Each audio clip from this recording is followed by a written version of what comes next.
The 2-year ended because it's a crazy story, but he ended up in a wheelchair, couldn't walk.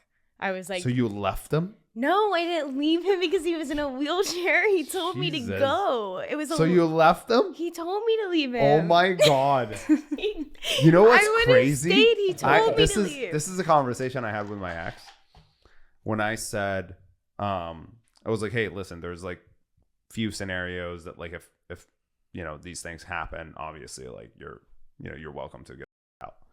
And because like, you know, I skydive and I do a lot of like different sports, and so there's a possibility that like, you know, I become crippled or, you know, useless or a potato at some point in life.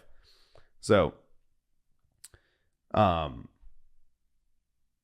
it was like, yeah, so like, you know, if something like this happens, you're welcome to leave, whatever. She was like, oh no, I would never do that, you know. Never.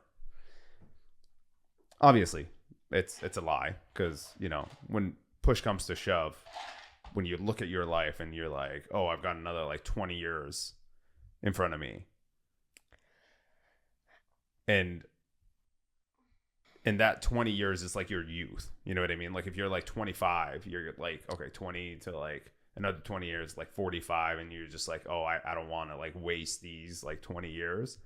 You're like, I'm out, you know, sorry, like it sucks. But the reality of it is you felt relieved. No, and I know you probably don't want to no. admit it right now. Like you're not going to No, admit it. because you're missing the whole thing. When it's the right person, you want to stay with that person. You want to make it work. Honestly, it doesn't matter. It's like, I love you. I'm willing to like live this life with you because I love you that much, right? And I don't want to live this life without you.